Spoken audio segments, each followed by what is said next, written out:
Mr. Jason Knight. Buddy, it is so good to get you on this podcast. Welcome to the show. Hey, thank you. Man, I'm telling you what, we have been talking for some time about putting this thing together, and I am so intrigued and like excited about what it is that you do. So, you know, obviously with the name of the podcast being the Bearded Badass Podcast, I was looking for Bearded Badass, and I came across you, and I was like, yep, this is one of the guys that I definitely got to get on the show. So with that being said, why don't you let everybody know what exactly it is that you do and how you got involved in bladesmithing? Okay, well, I am Jason Knight, and I am a bladesmith. And what that means is I heat up steel and forge it into whatever I want to, mostly knives. And I got into this because I was trying to always make stuff when I was a kid. I'd make knives out of wood. I'd hammer them out of copper. I'd make them out of rocks and stuff. And I just felt like it was the ultimate tool. It was like the tool that can make tools or lead you to another tool. And then I got into forging, and I realized that the tool that makes tools is an anvil and a hammer and fire. So yeah, but it took me a while to get into it, and then I'm still working on learning it. So I've only got about 35,000 hours in it now. So only. Yeah, I was going to say, how long mastery after like 10,000 hours. So I feel like I'm starting to get the hang of it. Well, you know, if 10,000 hours gives you mastery and you're at over 30 right now, I'd say you pretty much got it down. I know doing research for the podcast, I watched a number of your YouTube videos, and I'm going to tell you what, the way you manipulate that steel is just amazing. Now, where does someone go to learn your craft? I mean, did you train under somebody else? Is it something you just kind of picked up and played around with? How'd you do it? Like I have a school. I have people come here. It's called the Maker's Forge Studio, Knife Forge Studio. So we have people come from all over the world to come and make a knife with me. And you can learn, you can get the ball rolling that way. I always tell people, like, get it started and do it like this, because it's a lot less expensive to come and take a class and feel it and say, oh, yeah, I like that. That would be a lot of fun to do. The American Bladesmith Society has a school. I used to teach at it. And I just wanted to do my own thing, you know, because I'm just me, and I narrow down times and teach very directly. So I have a different way to do it, but it's good. There's a lot of places, but taking a class is the best first way, or just kind of being hard-headed and getting into it and doing it. That's a great way too. Right. Yeah, I know. Unfortunately, Eric, Mr. Mountaineer, the founder of Mountaineer brand, he couldn't be with us today. And that was kind of how he got into making the beard products. It was like he started growing out his beard, and he was trying other products, and he didn't really like them, and he decided that he wanted to do things his own way. So he actually started this whole process off in his kitchen, and then it went from his kitchen to his garage. And here we are now in a huge multi-square foot facility with, you know, we've got the production side, we've got the shipping side, and now we have the video production studio. So it's just amazing how someone can take something that they're passionate about and turn it into something that is so much more. Yeah. It's kind of simple. You see, especially with a product. I see things all the time. It's like, man, somebody ought to do that. Well, that's you. That somebody is you. So It's a great, you know, that's a whole nother conversation too. It's just being an entrepreneur and seeing the need for something. Like for me and my wife started our school part of what we do by just going, man, people would love to come do this. And I, you know, I kind of didn't really like working for someone else teaching my way, but the way they wanted me to teach my way. And I was just like, I'll just do it myself. So that was one of the things. And, you know, not only do I just forge knives, I design them, we have them made, and more problems, but more solutions too. So. Yes. That's typically how it works. The more you get involved in, the more problems you have. but the more solutions you can find. Like now, do you have a particular style of knife that you prefer to make over others, or do you pretty much make anything? I like to make knives that I know people are going to go out there and use and enjoy. So Okay. one of those knives is like a kitchen knife, like culinary knives, Mm-hmm. chef's knife, paring knife, bar knives, all kind of different knives like that. Right. Because they're going to prep food, or they're going to make drinks, or they're going to whatever it is, and that's kind of nice because I like when someone has that knife and they're enjoying it. Another knife I like is I like making choppers. Um, Mm-hmm. I mean, I live in the mountains now, but I grew up in a swamp, and this was a handy thing that I didn't have. I would take machetes, cut them down, Mm-hmm. and reshape them, and I would use those. And I tried kukris and hatchets and all kind of stuff. And when I started Yeah. making knives, like this kind of a knife was one of the first things. So I like making them useful, but I also like Right. making crazy stuff too. That it's not Yeah. necessarily anything, but that's cool. Right. That's what I was going to ask you. I was like, do you make those pieces that are like, oh, that's just really badass to look at? Because years ago, I used to collect swords and knives, and I was one of those guys that I would go to flea markets and stuff like that, and you would see all these things that you knew they weren't functional. It's like they had made in China and made in Taiwan snapped on them and whatnot, but they were really cool looking. They were nice to like hang on the wall and stuff like that. So you do make some stuff like that too? Oh yeah, I got a wall behind me with some stuff like that too. Yeah, I We was gonna just say made I a see some things back there. over there on that side, I do the same wherever it thing all the is time. It's like which way am I pointing over to? there. Yeah, yeah. No. But That's awesome. yeah, making swords is really tricky, and it takes a lot of research for me because Mm-hmm. I want it to be like when you pick it up, you really Mm-hmm. want to kind of encourages you to strike with it. So that's Right. what you want to feel when you're picking up. Like if it's a weapon, like you want to be like, Mm-hmm. oh, that thing has just got this magical ability to say, oh, hit something with that. But Right. Yeah. they're fun, and they take a lot of time, and they're crazy expensive. And I make them Mm-hmm. sometimes, but it's not what I commonly make.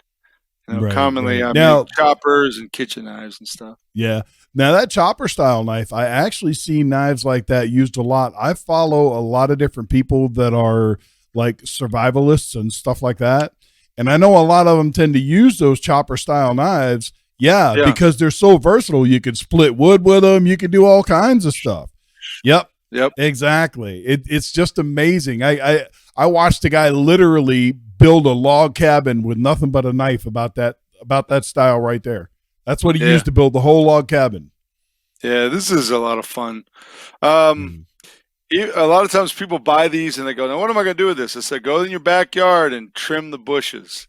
Yep. And they go, oh, I love it. That's so much fun. So, Well, yeah, and because I've cleared. it takes Yeah. that chore that normally people are like, I don't want to get out the hedge trimmers and have to deal with all that vibration and everything. And you just turned it into Yeah. a bunch of fun because you get to get out there and swing a knife.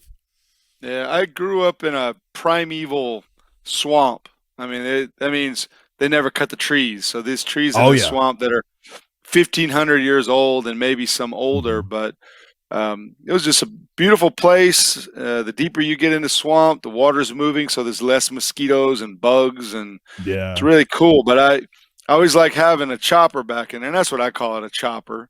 Mm-hmm. But I Well, make yeah, because hunting knives. I would imagine that would help if you like came across a snake or something like that too. I mean, I'm pretty sure that'd make short work of a snake. Yeah, you just gotta. Well, down there's a lot more venomous snakes, but I tend to just leave them alone. That's Yeah. their territory. Then they won't mess with you mostly. If you leave them be, they'll leave you be too. They're not Mhm. aggressive. Well, water Right. snakes are kind of aggressive, but Yeah. rattlesnakes are not aggressive. No, That's the one no, I everybody's know that afraid of. too. I spent some time living in Florida, and a lot of the water moccasins and stuff down there, they weren't aggressive at all. I used to fish irrigation canals and whatnot, and it's like if they were on the bank or anything, they'd run right away from you unless they had a nest close. Yeah. So but it was never really had an issue with them. Oh, up here is a lot different because it's drier, Mm-hmm. mountains. Where there is water, it's in a river, or a lake. It's Right. pretty different, but I still find the same tools useful. Same stuff, And hunting knives, I like making hunting knives, and I feel like people who make knives should have experience using them. Like if you're making a hunting knife, you Mm-hmm. should know how to skin a deer with that knife, and you can Right. see it. When I look at somebody's knife design, they go, "Oh, this is my hunting knife," and I'm like, "You never skinned a deer, have you?" You can I can look at it and tell. So Right. if you make something you don't have experience using it, find someone who does, or go with an older style. Like daggers Mm-hmm. are for they're for stabbing things, and I don't want to go Right. around stabbing anyone, but it's still Right. fun to make daggers. It's kind of Sure. cool. So there's some Yep. really old school proven designs. Like, man, it's kind of a beautiful weapon art, I guess you could say. Yeah. It's fun. Yeah, for sure. So now what would you consider to be the best style of knife for skinning deer? I like knives that are usually between 3.5 to 4 inch, maybe 4.5 inch blade with Mm-hmm. a handle that I can hold in my hand. I usually like to hold my finger down the length of the blade like this, or I'll pinch it Right. like a chef's knife, like a pinch grip, like this, or I'll Okay. hold it like Yep. this. Yep. But Mm-hmm. I like them to be pointy. I like a pointy knife. I don't like all that gut hook, all that stupid. That's stupid. That's for getting Right. your coffee off the fire with that little hook. And I just think that's the worst thing you can put on it. But I like them pointy, so you can kind of open up stuff, and you gotta do some gross stuff when Yeah. you're skinning an animal. But it's Yep. super handy, and then you can carry it every day. It's your everyday carry too, so kind of Yeah, I nice. like that. I've seen a number of hunting knives that have that gut hook style on the end, and it's like when I was doing a little research, it's like, well, they're called a gut hook, so I'm like, okay, well, that has to have some kind of function for opening up the abdominal area, and then it's like, no, it's just meant to rip stuff, and they called it a gut hook, and I'm like, well, if Yeah, that's the case, that's no better than a carpet knife. It looks like the end of a carpet knife to me. You know what I mean? Because yeah, that's what you do with a carpet knife. You hook that thing on the underside and just pull it towards you. yeah. So the one of the theories of where that came from, my friend Adam DeRosier told me. He said there's an old hunting guy up in Alaska. He's from Alaska, and Mm-hmm.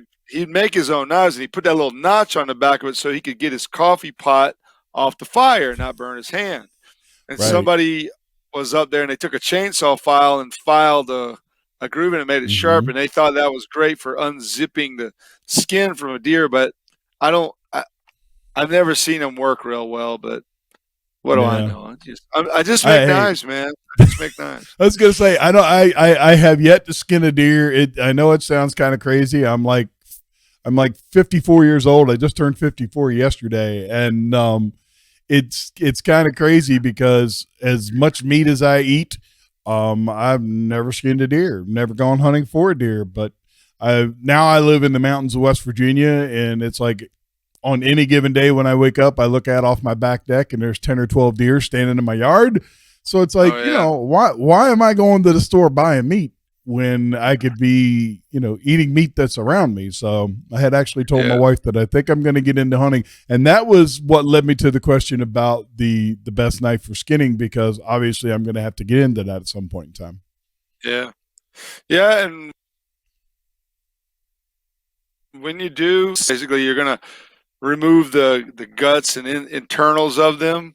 Mm-hmm. Is It's safe because after you shoot a deer and it starts to sit, if you like hours go by and then you load it up and you take it to the processor and hours go by, all kind of bad things are happening inside that thing as it's Mm-hmm. once it dies, it's like Yeah. breaking down. It's like you want to get that out as fast as possible. The whole idea of field dress. So you don't need Right. to do Right. everything, but that part is something you need to do fast. Mm-hmm. Yep. Yeah. Absolutely. Absolutely. So, so you obviously prefer to make the functional knives. The students that you have that come to your school, what type of knives do the majority of them want to make? Do they have a specific knife that they want to make, or do you just start them on a specific knife that's easier to learn on? They don't know what they like. I know what they like. We make this chopper. So I've Yeah. tried a bunch of different classes. When I do a group, and usually our classes are 3, maybe 4 people. I was doing more, but I like to have about 3 people in a class. 4 is the Mm-hmm. most, unless I have help, and they're about 4 days long.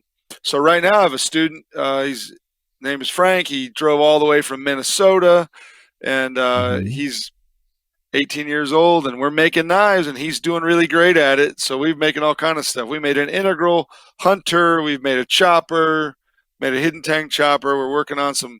I showed him how to forge weld stainless clad steel, Mm-hmm. so stainless on the outside with a carbon core. And Wow. we're just kind of making what he wants, because I do a class where it's just an individual, and I'll have them Mm-hmm. say, "What do you want to make in that?" Because usually they're a knife maker and they just want to Mm-hmm. get better at it. So I'll do that to help them kind of expand their abilities.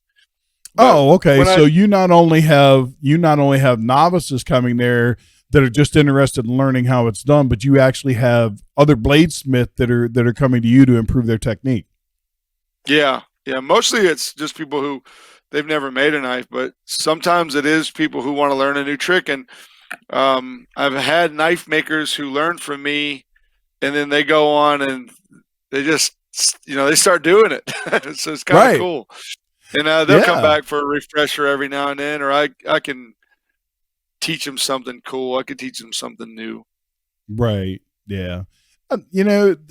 I look at it like this. Even if you are already established in a field, like me, outside of content creation and whatnot, I'm a nutritionist and a personal trainer, and doesn't matter how long I've been doing it and how old I am, I always feel that I can learn, and I learn not only through reading new research and stuff like that, but I read a lot of what other trainers and other nutritionists are doing, and I try to network with as many of them as possible, because that when you're in that type of situation where you're always looking to improve your craft, no matter what it is, there's no such thing as not getting enough education or being to the point where it's like, oh well, I need to ask that person for help, but I'm supposed to be as good as them, so I don't feel like I should do that.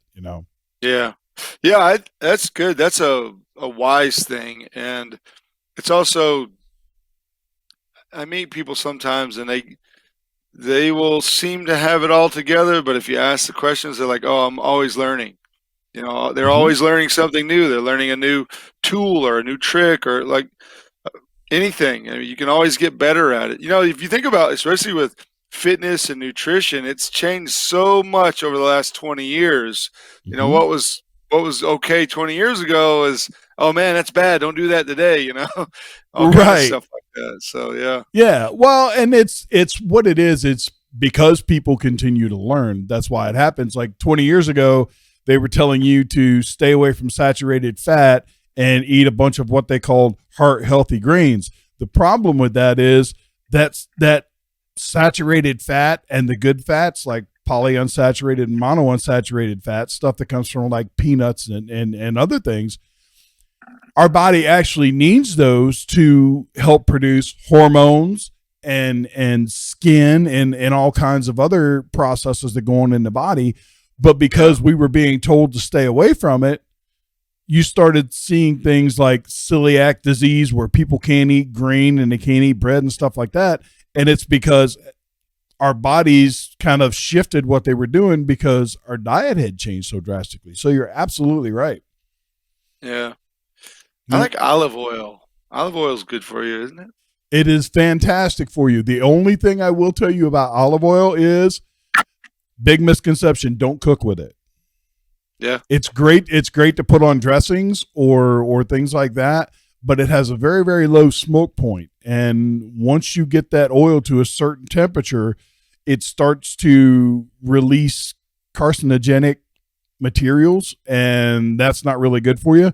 Cooking, the best oil to cook with is avocado oil. It has the highest smoke point. It can handle the most heat. And it's the healthy fats, the monounsaturated fat and avocado oil is awesome. I mean, avocado is like a superfood to me. The healthy fats and fiber that are contained in it are amazing. Yeah. And my wife cooks with that. She cooks with the avocado oil. Does she? That's great. Yeah. That's great. Yeah, it's the best way to do it. I like to take an avocado and, you know, cut it in half, take the pit out. And I literally will eat that. I'll eat an avocado for breakfast and just sprinkle some table salt on it. It's in its own bowl. You just get a spoon, you eat it out of the skin and throw the skin away. You're good to go. Yeah, I like that too. I didn't like them for years because I thought it tastes like Play-Doh. And then when I quit eating Play-Doh, I realized I enjoyed the taste of avocados much better. Like, actually doesn't taste anything like Play-Doh. Yeah, I was like, that was your first mistake. You were eating Play-Doh. Okay, I really wasn't eating, but yeah.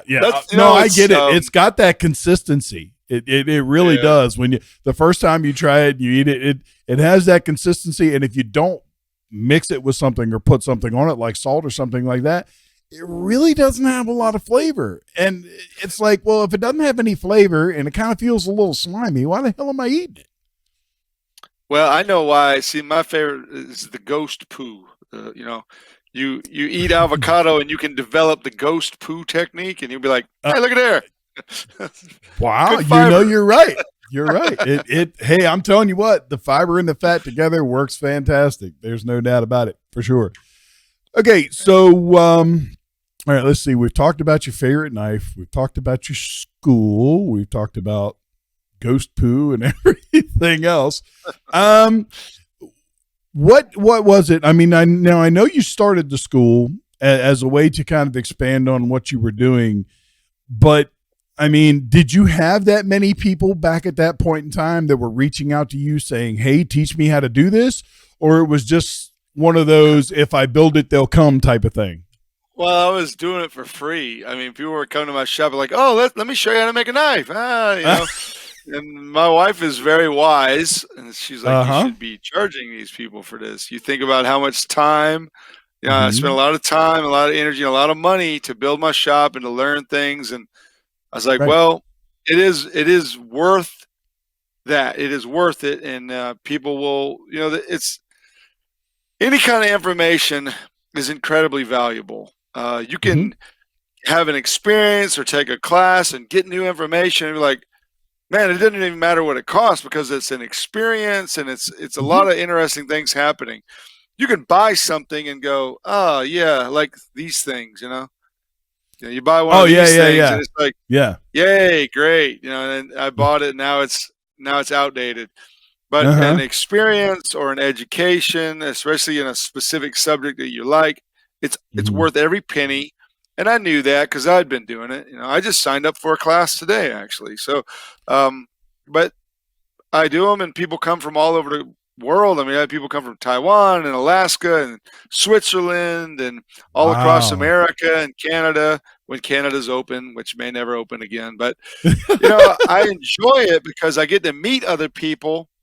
And one of the things that they do is they help me refine this technique that I use to show them. I get more and more direct with the technique. I learn I could stop doing this and just go here, and that would be better than what I did before and more direct.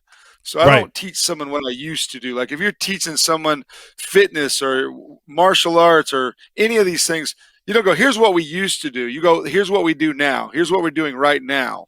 And this is the best way we found so far. And that way may change. It may improve. But I will also take an idea, and I tell people, like, if you share something with me in my class, I'm going to probably put it into effect if I like it and it works. And that's like with anything. If it's, any kind of thing, I will use the technique. Yeah, for sure. I mean, when you're teaching somebody something, it's amazing how you're supposed to be teaching them, but during that process, you can actually learn something along the way. And it doesn't matter if it's like, oh, well, I've never done it that way before, but I did it that way showing this person and that really worked well. So I think I need to incorporate that in.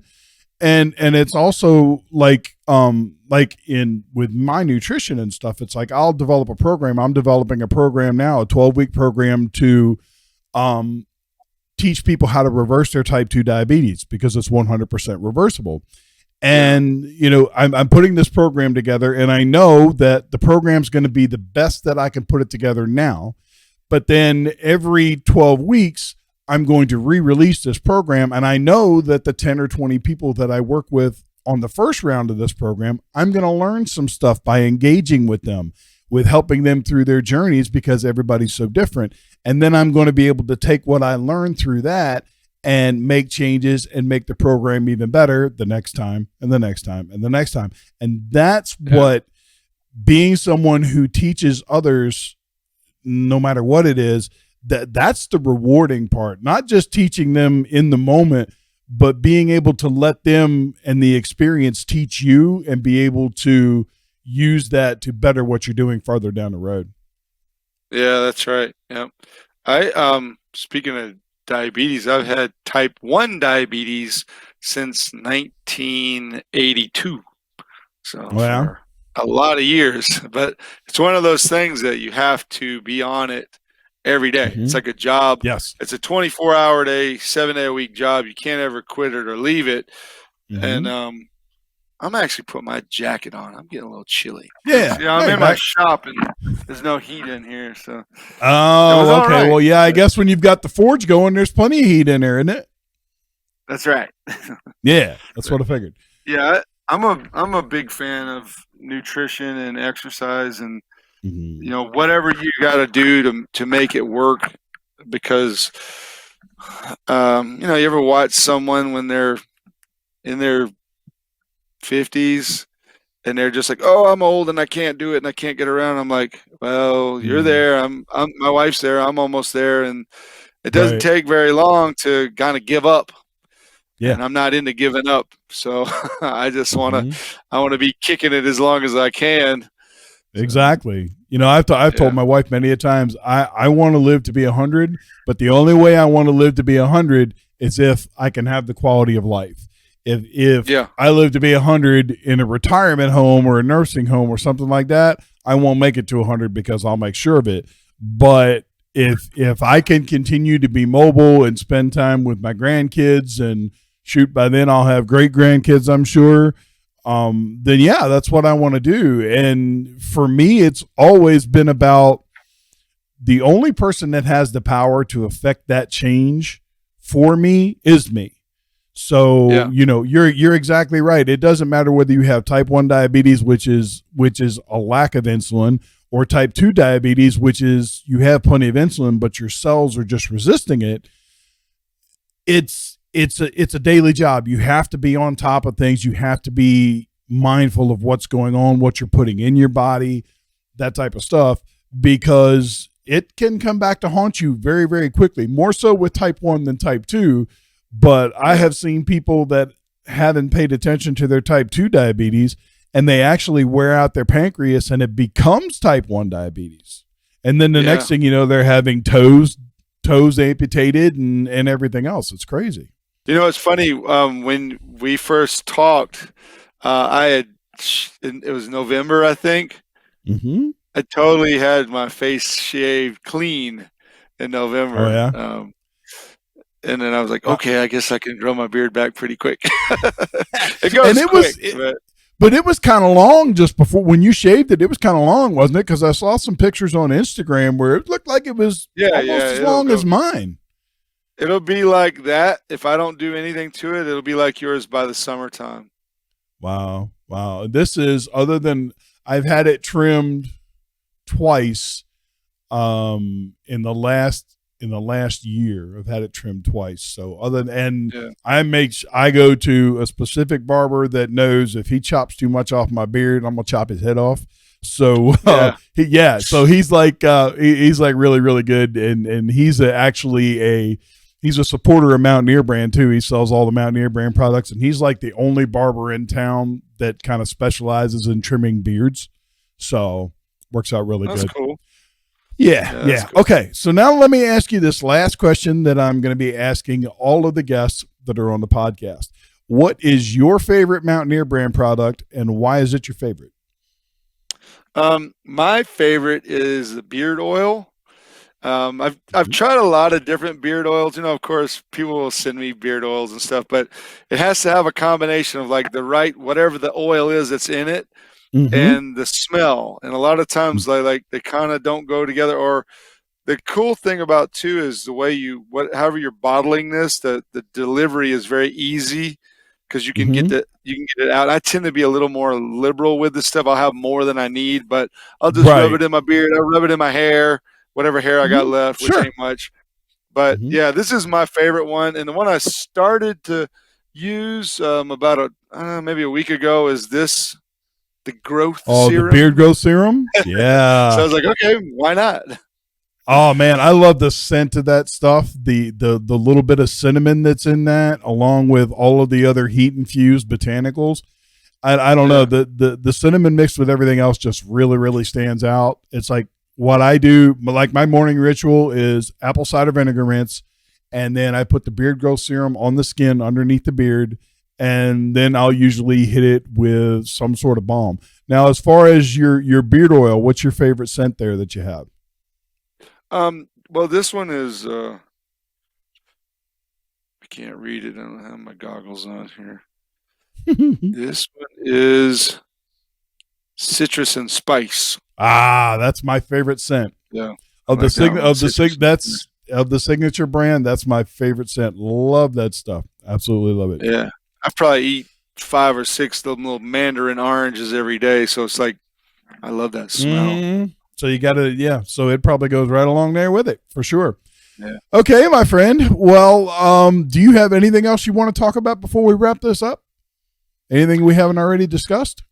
Well, one of the things that I like that we do have in common besides beards is that Mm-hmm. what y'all are doing is you are crafting a product, and it makes a difference. It not only makes a difference to you and your economic situation, but it also makes a difference to everyone out there who gets it and tries Mm-hmm. it and goes, "Oh, this is really good. I really like this because someone cared enough to do the research. Someone cared enough to make it this special way that it's made."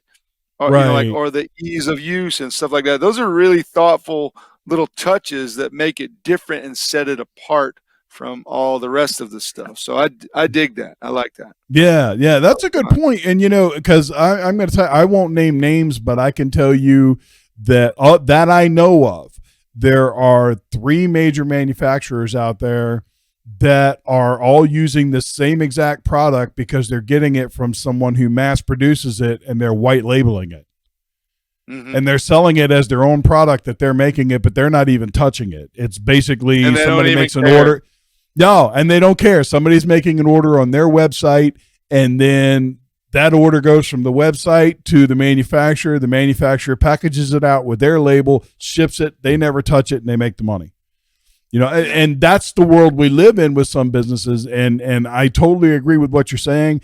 And it was one of the biggest things that drew me to Mountaineer brand to begin with, because when I first started growing my beard, I was like, okay, well, I need to put some kind of product in it. So I went on Amazon and I found Mountaineer brand, and I figured, well, what the heck, Mountaineer? I live in West Virginia.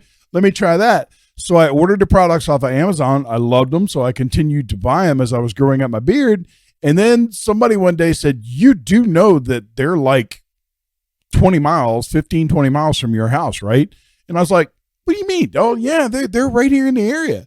So I contacted him, and Eric actually extended the invitation, brought me down, actually took me into the processing and showed me how everything was done.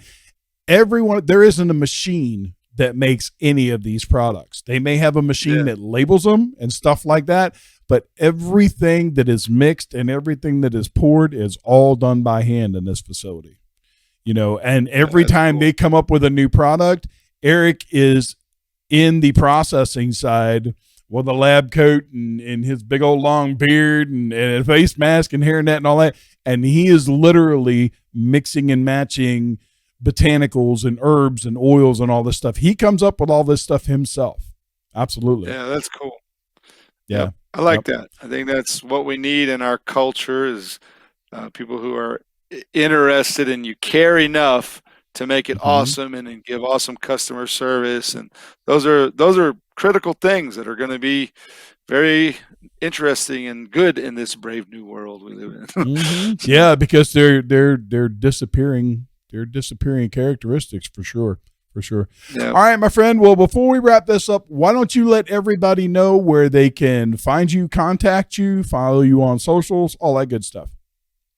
Yeah. So if you want to take an in-class class, or you're interested in my Forge series, which is online information, the Forge series is basically how I'm making different types of things. I've also brought in another Master Bladesmith, and we show how to make mosaics and stuff. But I tell people, it's really, if you're just interested in seeing how things made, that is the Forge series 1, 2, and 3. And my in-studio classes, all that can be found at knightforgestudio.com. My Instagram is Jason Knight Knives, and boy, I don't know where else you could find me, but that's the easiest one. Yeah. Well, I'll tell you what, I'll do the research. Yes, I was gonna say I'll do the research, and I'll make sure the link is in the description for sure, both on YouTube and on all the audio platforms. Jason, my friend, I sure do thank you for taking time out of your schedule to join us on the Bearded Badass podcast. You know, you absolutely you're the picture of a bearded badass in my book. And like I said, that's why I had to have you on the show. And by all means, if you have anything new that you're doing at any point in time, don't hesitate to reach out to us. We'd be glad to have you back on the show. And Eric and I both, I think, want to come down and check out your studio sometime real soon. Yeah, that'd be great. We could do that. Yeah, absolutely. All right, my friend, take care, and I'll see you soon.